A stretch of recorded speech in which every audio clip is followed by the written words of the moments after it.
প্রথম সাবমেটিভ পরীক্ষার মতো দ্বিতীয় সাবমেটিভ পরীক্ষাতেও তোমরা 100% কমন পাবে এই প্রতিশ্রুতি দিয়ে শুরু করব ইতিহাসের দ্বিতীয় সাবমেটিভ পরীক্ষার চতুর্থ অধ্যায়, পঞ্চম অধ্যায় এবং ষষ্ঠ অধ্যায়ের 4 ও 8 মানের প্রশ্নের সাজেশন। তোমাদেরকে আমি প্রথমেই বলবো তোমরা প্রথম থেকে শেষ পর্যন্ত ভিডিওটি দেখো, কারণ এই ভিডিওতে আমি তোমাদেরকে যেভাবে তোমাদেরকে জানাবো প্রশ্নগুলি সেইভাবে তোমরা এখন থেকে প্রশ্ন প্রস্তুত করো।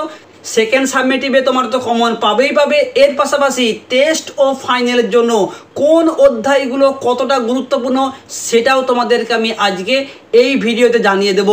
এর পাশাপাশি তোমাদের জানিয়ে দিই, তোমরা অনেকে রিকোয়েস্ট করো যে এই ভিডিওর পিডিএফের জন্য। অবশ্যই এখন থেকে তোমরা ভিডিওর সমস্ত পিডিএফ পেতে পারো। তার জন্য তোমাদেরকে অবশ্যই ভিডিওটা প্রথম থেকে শেষ পর্যন্ত দেখতে হবে, তার কারণ সেখানে আমি এই ভিডিওর যে পাসওয়ার্ড সেখানে তোমাদের জানিয়ে দেব। তোমরা সেই পাসওয়ার্ডটা নিয়ে নাও এবং এই ভিডিওর পিডিএফ তোমরা ফার্স্ট কমেন্টে দেওয়া থাকবে। এছাড়াও তোমরা চাইলে আমার এই নম্বরে হোয়াটসঅ্যাপ করতে পারো, সেখানেও তোমাদেরকে আমি পিডিএফটা দিতে পারি। চলে আসবো সরাসরি প্রশ্ন। চতুর্থ অধ্যায় দেখো, মাধ্যমিক 2025 সেকেন্ড ইউনিট টেস্ট ইতিহাসের সাজেশন। তোমাদের চতুর্থ অধ্যায়ের নাম সংঘবদ্ধতার গোড়ার কথা। তোমাদের জানিয়ে দিই এই অধ্যায় থেকে কিন্তু 4 নম্বরের প্রশ্ন আসার সম্ভাবনা রয়েছে। ওকে, টেস্ট এবং ফাইনালে। আর সেকেন্ড সাবমেটিভে তো প্রশ্ন আসবেই। তোমরা এখান থেকে 4 মানের প্রশ্ন তৈরি করো। মহারানীর ঘোষণাপত্রের ঐতিহাসিক তাৎপর্য লেখো, অথবা তোমাদের প্রশ্ন দিতে পারে ঘুরিয়ে যে টিকা লেখো মহারানীর ঘোষণাপত্র। 2 নম্বর তোমরা প্রশ্ন করো ভারত সভা টিকা লেখো।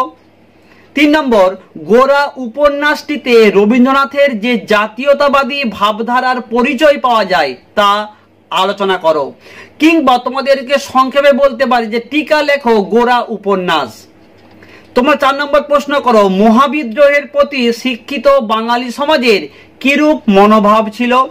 5 নম্বর প্রশ্ন গগনেন্দ্রনাথ ঠাকুর ব্যঙ্গচিত্র কিভাবে জাতীয়তাবাদী চেতনা বিস্তারে সাহায্য করেছিল। নেক্সট প্রশ্ন তোমরা করবে এই অধ্যায় থেকে বর্তমান ভারত ও আনন্দমঠ টিকা।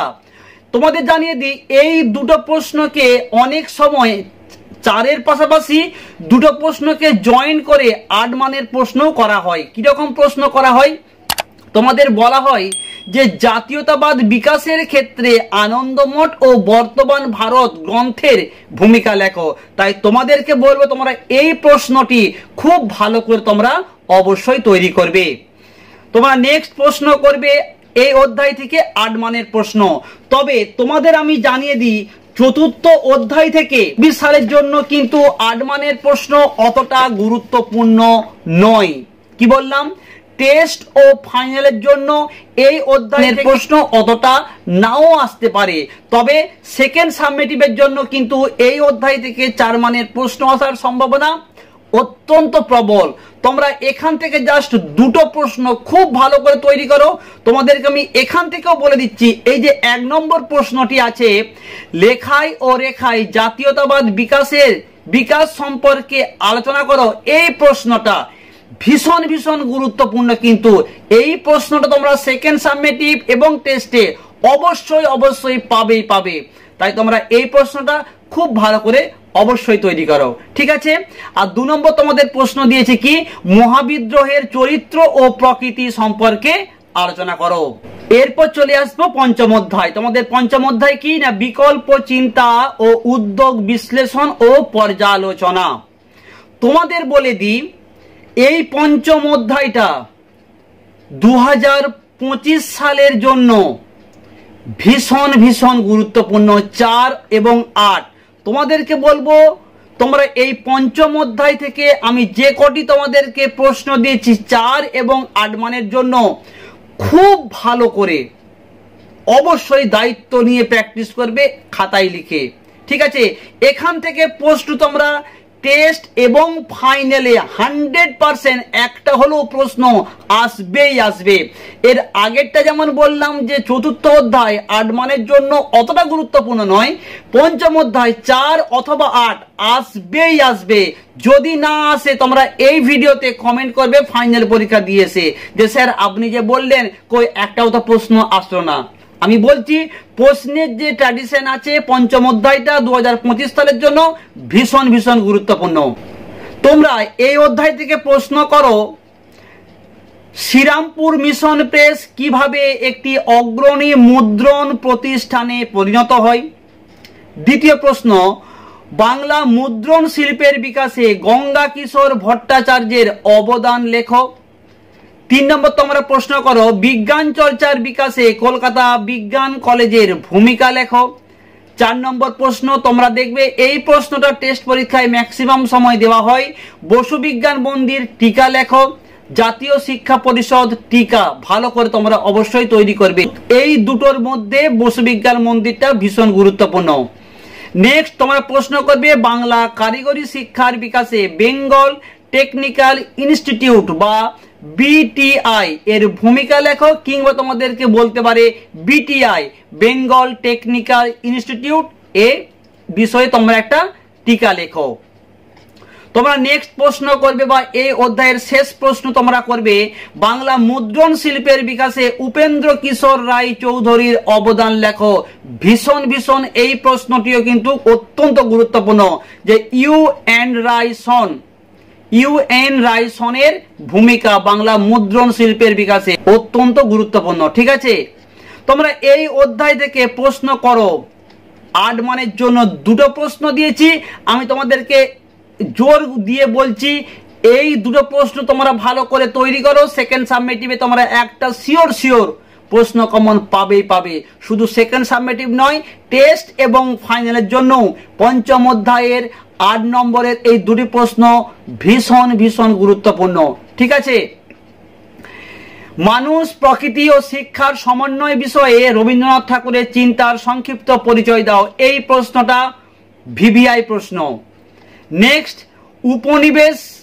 উপনিবেশিক বাংলায় বিজ্ঞান ও কারিগরি শিক্ষার বিকাশ সম্পর্কে আলোচনা করো। এরপর চলে আসবো ষষ্ঠ অধ্যায় 20 শতকে ভারতে কৃষক শ্রমিক ও বামপন্থী আন্দোলন। তোমাদের প্রথমেই জানিয়ে দিই এই ষষ্ঠ অধ্যায় থেকে কিন্তু 2025 সালে 4 মানের প্রশ্ন আসার সম্ভাবনা অতটা নেই ফাইনাল পরীক্ষায়।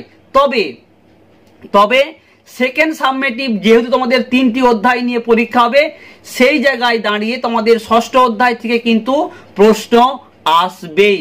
তোমরা খুব ভালো করে এই প্রশ্নগুলি অন্ততপক্ষে সেকেন্ড সাবমিটিভের জন্য আমি খুব কম করে প্রশ্ন দিয়েছি, 4 মানের প্রশ্ন খুব ভালো করে তৈরি করে নাও।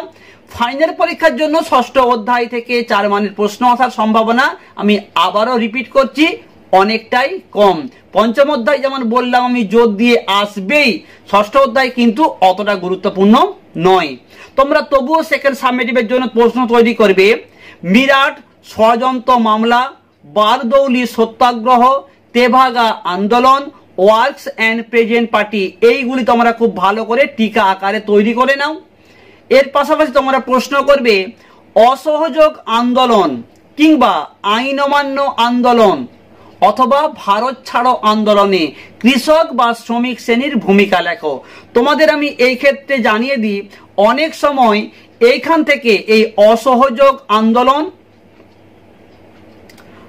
কিংবা আইন অমান্য আন্দোলন অথবা ভারত ছাড়ো আন্দোলন যে কোনো একটি আন্দোলনকে দিয়ে তোমাদের 8 মানের প্রশ্ন করে দেওয়া হয় যে এই অসহযোগ আন্দোলনে শ্রমিক বা কৃষক শ্রেণীর ভূমিকা লেখো।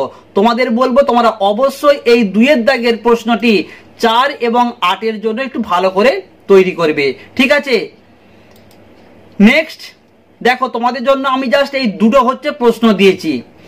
এইবার তোমাদের জানাই 8 মানের প্রশ্ন কিন্তু 4 মানের প্রশ্ন অতটা গুরুত্বপূর্ণ না হলেও 8 মানের প্রশ্ন কিন্তু ভীষণ গুরুত্বপূর্ণ।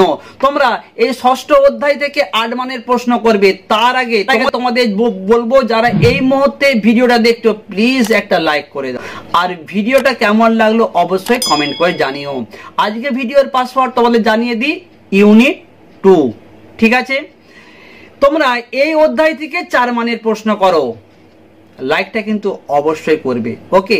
আর কমেন্টে তুমি জানিয়ে দাও তোমাদের কোন বিষয়ের পর নেক্সট ভিডিও করলে তোমাদের ভালো লাগবে, ওকে।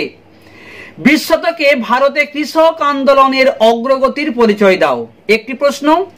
আর 2 নম্বর তোমাদের প্রশ্ন দিচ্ছি, ভারতের স্বাধীনতা আন্দোলনে বামপন্থীদের ভূমিকা লেখো, কিংবা তোমাদের বলতে পারে যে মানবেন্দ্রনাথ রায়ের অবদান লেখো। তোমরা এই প্রশ্নগুলি তোমাদেরকে আমি যেই অধ্যায়টা গুরুত্বপূর্ণ, কতটা গুরুত্বপূর্ণ, কোন অধ্যায় থেকে তোমরা কোন 4 মানের প্রশ্ন করবে, কোন অধ্যায় থেকে তোমরা বেশি করে 8 মানের প্রশ্ন করবে, সমস্তটা তোমাদের বললাম। তোমরা সেইভাবে প্রশ্ন প্রস্তুত করো। সেকেন্ড সাবমিটিভের পাশাপাশি টেস্ট এবং ফাইনালে দেখবে তোমরা এখান থেকেই প্রত্যেকটি প্রশ্ন তোমরা কমন পাবে।